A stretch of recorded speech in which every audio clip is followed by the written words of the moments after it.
Daerah Istimewa Yogyakarta dikenal dengan salah satu provinsi yang memiliki kekayaan budaya yang masih sangat tradisional dan identik dengan budaya Jawa. Tidak hanya kebudayaannya, daya tarik dari Yogyakarta sendiri juga dari banyaknya destinasi wisata dengan berbagai macam keunikan dan keindahannya. Daerah Istimewa Yogyakarta atau yang biasa disingkat dengan DIY adalah salah satu daerah otonom setingkat provinsi yang ada di Indonesia. DIY merupakan provinsi tertua kedua di Indonesia setelah Jawa Timur. Provinsi ini juga memiliki status istimewa. Status ini merupakan warisan dari zaman sebelum kemerdekaan. Menurut Babat Giyanti, Yogyakarta atau Ngayogyakarta adalah nama yang diberikan Pakubuwono II atau Raja Mataram tahun 1719 sampai 1727 sebagai pengganti nama Pesanggerahan Kartitowati. Yogyakarta berarti Yogya yang Kerta atau Yogya yang makmur, sedangkan Ngayogyakarta Hadiningrat dapat bermakna Yogya yang makmur dan yang paling utama. Saat ini, Keraton Yogyakarta dipimpin oleh Sri Sultan Hamengkubuwono X. Yogyakarta memiliki banyak sekali peninggalan sejarah. Beberapa di antaranya juga dijadikan sebagai cagar budaya yang dilindungi. Cagar budaya di Yogyakarta juga sering untuk dijadikan destinasi wisata para wisatawan. Contohnya adalah Tugu Jogja, Malioboro, Taman Sari, alun-alun utara dan selatan, Keraton Yogyakarta, Panggung Krapyak, dan sebagainya. Berbicara tentang cagar budaya di Yogyakarta, ada salah satu cagar budaya yang masih sedikit asing untuk para wisatawan. Cagar budaya ini bernama Panggung Krapyak. Bangunan ini tepatnya berada di Krapyak, Pangungharjo, Kecamatan Sewon, Kabupaten Bantul.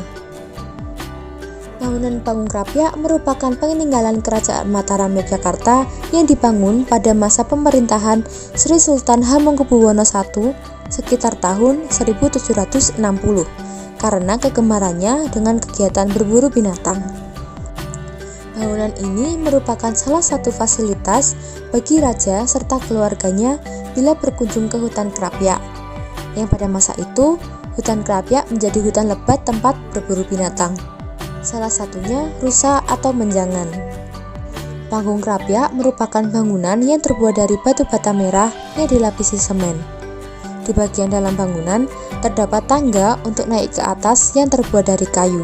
Lalu, di atas terdapat ruang terbuka sebagai tempat untuk mengintai hewan yang akan diburu. Keunikan dan keistimewaan bangunan ini salah satunya ada pada letak geografisnya. Bangunan ini terletak di sebelah selatan atau belakang keraton, dan jika ditarik garis dari tugu di sebelah utara ke selatan melalui keraton, didapatkan suatu garis lurus dengan Panggung Krapyak. Maka dari itu, bangunan ini juga termasuk bagian dari poros imajiner atau sumbu filosofis Yogyakarta, yaitu garis lurus yang ditarik dari Gunung Merapi, Tugu Jogja, Keraton Yogyakarta, Panggung Krapyak, dan Laut Selatan.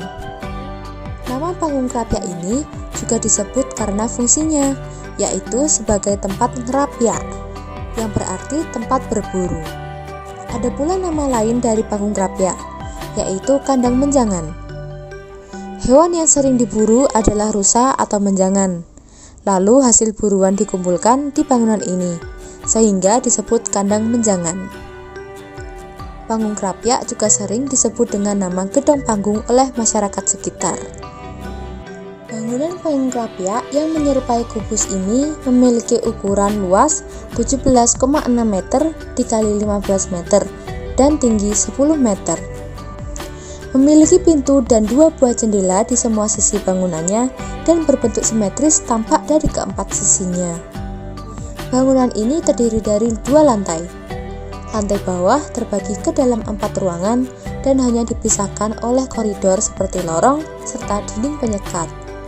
Lantai atas atau atapnya adalah sebuah tempat terbuka yang dibatasi oleh pagar di semua sisinya.